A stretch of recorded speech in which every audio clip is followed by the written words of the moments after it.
Okay, let's talk a little bit more about merges. If you were a PACS admin and you were doing manual merges, would you merge these two patients? Let's take a look. Their MRNs are different. First names are the same, last names are different. Have the same date of birth. They have the same exact street address down to what apartment they live in the same city, in the same state. So maybe some of the ultra-conservatives in this group are going, nope, I'm not going to move them. The last names are different and the MRNs are different. Well, that's a safe play. I would be comfortable moving these people. If they have the same birth date and they live in the same apartment, they're probably the same person. And this is the kind of decisions you have to make as a PACS admin if you're doing manual merges. You have to sort of look at all the facts that are available and kind of go with your gut instinct and see what other people did in their system. Would you merge these two records? MRNs are different. Last names are different. Date of births are different. Addresses are different. Cities different. States different. No. The fact that the only data they really share in common is a first name, I would not merge these two people. There's too much difference in those two records.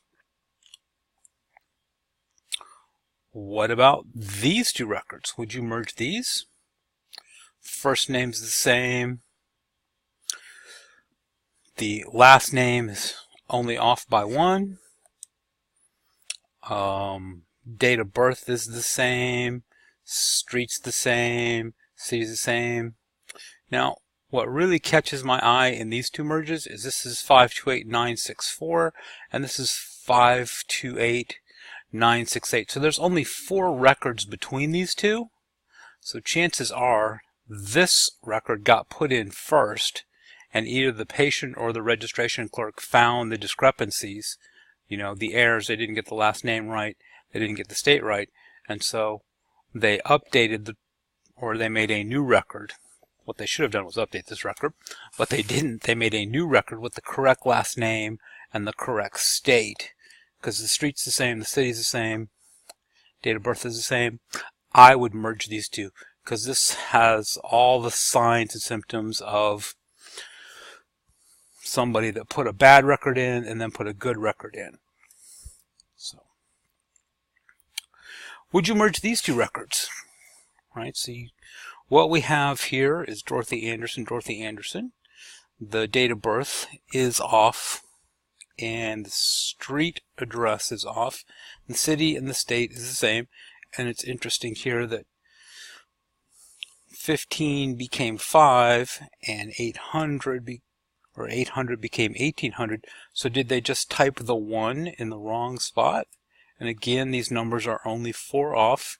You could easily make a case that, you know, they typed the 1 in the wrong spot, and 4 patients later, they just made a new entry and put the 1 in the correct spot.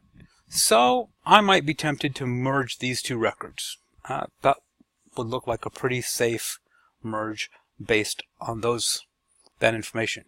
What do you guys think? Would you merge these? Uh-oh. Did we just merge 2 different people? Now that we have more information, we can see that, well, one has a middle initial of A and one has a middle initial of C. And guess what? Their social security numbers are different. With this new information, I would not merge these 2 records. And I will tell you the real story.